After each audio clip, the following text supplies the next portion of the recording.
ফলের ভেতরে এই তরমুজটা আমার এবং আমার ২ বেবির ভীষণ পছন্দের একটা ফল। আমার বাচ্চাদের সঙ্গে এই একটা খাবারই আমার খুবই মিল। তো যাই হোক, শুধু এই একটা ফল না, সাথে যদিও আমও আমার খুবই পছন্দের। আ আম এবং তরমুজটাই আমি খুব পেট পুরে খেতে পারি। যাই হোক, আজকে যখন তোমাদের ভাইয়া এই তরমুজটা নিয়ে এসেছে, তখন আমার ছোটবেলার একটা কথা ভীষণ মনে পড়ছিল। ছোটবেলার সবারই কোনো স্মৃতি থাকে। তারপরেও আমার ছোটবেলার অনেক স্মৃতি রয়েছে যেগুলো তোমাদের সঙ্গে শেয়ার করা হয়নি। তবে একটা ছোট্ট ঘটনা তোমাদের সঙ্গে আজকে শেয়ার করি। তো হ্যালো বন্ধুরা, আসসালামু আলাইকুম। আমার জন্ম হয়েছিল একদমই অজপাড়া গ্রামে। যেটা বলতে আমার একটুও খারাপ লাগে না, বরং গর্বিত মনে হয়। আমার জন্ম হয়েছিল রাজশাহী জেলার বাগমারা উপজেলা যোগীপাড়া ইউনিয়নের নিচুকাতিলা নামক একটা গ্রামে। যে গ্রামে আমি ছোট থেকে বড় হয়েছি। আমার বাবা সেই গ্রামে একটা স্কুল মাস্টার ছিল। তো আমাদের গ্রাম থেকে আমাদের হাটগুলো অনেকটাই দূরে। তো বৃহস্পতিবার করে হাট থাকতো, সেই হাটে আমার বাবা বাজার করতে যেত। আশেপাশে দু একটা বাজার থাকলেও বড় হাটটাই ছিল। বড় হাট বা বাজার যেটাকে তোমরা বলো না কেন, সেটা ছিল বৃহস্পতিবার। প্রত্যেক সপ্তাহে ওই একটা দিনই বৃহস্পতিবার করে এই বড় হাট বসতো, এবং আশেপাশের প্রত্যেকটা এলাকার মানুষই এই দূর দূরান্ত থেকে এই হাটে যেত হাট করতে।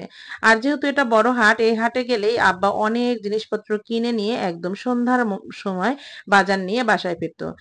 কোনো দিন দুপুরবেলা ফিরতো। তো যখন একদম রোদ্রের সময়, টানা দুপুরবেলা যে সময়টা, এই তরমুজটা খেতে ভীষণ ভালো লাগে। তা আব্বা কি করতো, বাজার থেকে এসেই প্রথমে তরমুজটা, যেহেতু সে সময় ফ্রিজ ছিল না, ঠান্ডা করার উপায় ছিল না, তাই বালতি ভরে টিউবওয়েল থেকে পানি চেপে তারপরে বালতির ভিতরে এই তরমুজটা ভিজিয়ে রাখতো কিছুক্ষণ, যাতে তরমুজটা ঠান্ডা হয়। যেহেতু অনেক রোদে নিয়ে আসছে, আর তরমুজটা রোদে নিয়ে আসার কারণে অনেকটা গরম থাকে, মিষ্টি কম লাগে, তাই আর কি বালতিতে ভিজিয়ে রাখতো। সে কথাগুলো আজ ভীষণ মনে পড়ে।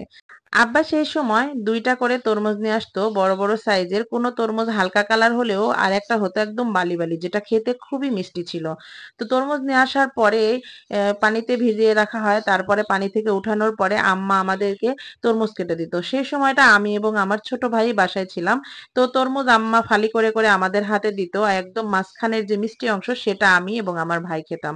আমরা, এই যে আমার বাচ্চা যেভাবে হেঁটে হেঁটে তরমুজ খাচ্ছে, ঠিক এভাবেই ছোটবেলা আমি এবং আমার ভাই এভাবে দাঁড়িয়ে দাঁড়িয়ে, অনেক সময় পাড়া ঘুরতে ঘুরতে, পাড়ায় বেড়াতে বেড়াতে আমরা এভাবে তরমুজ খেতাম।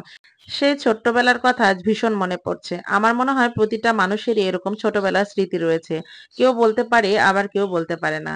যাই হোক, আমাদের মতো এরকম ছোটবেলার স্মৃতি কার কার আছে অবশ্যই কমেন্টসে জানিও। তো আজকের মতো এ পর্যন্তই। পরবর্তীতে নতুন কোনো ভিডিও নিয়ে আবার তোমাদের সামনে হাজির হব। সে পর্যন্ত ভালো থাকো, সুস্থ থাকো। আর ভিডিওটি ভালো লাগলে লাইক, কমেন্টস এবং শেয়ার করো। ইউটিউব থেকে দেখে থাকা চ্যানেলটা সাবস্ক্রাইব করো, আর ফেসবুক পেজ থেকে দেখে থাকলে পেজটা ফলো দিয়ে পাশে থেকো। আল্লাহ হাফেজ।